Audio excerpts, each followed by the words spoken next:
হতাশার কারণ আছে, আপনি হতাশ না, এর মানে হইল আপনি আপনার প্রবলেমগুলোকে সলভ করার চেষ্টা করতে পারবেন।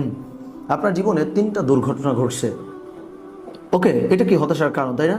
সো 3টা ঘটনা ঘটছে, 2টা মানুষ, একটা মানুষ হলো তার জীবনে হতাশার ঘটনাও আছে, সে হতাশ, এই মানুষটার লাইফে কোনো রেজাল্ট নাই।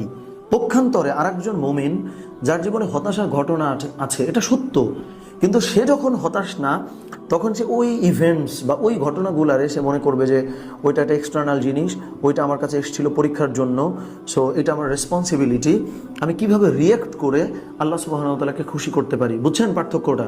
তার মানে আপনার জীবনের ঘটনাগুলোর আপনি ডিনাইও করছেন না, আবার ওই ঘটনার ফলে আপনি আক্রান্ত হয়ে ধ্বংসও হইলেন না। So that's the strategy. যদি অ্যাজ আ মোমেন আমি যদি ভালো লাইফ লিড করতে চাই বা ভালোভাবে জীবনযাপন করতে চাই, ঠিক আছে, যেটা আমরা 5 নম্বরেতে পেলাম, আল্লাহ সুবহানাহু ওয়া তাআলা আমাদেরকে জানাইলেন।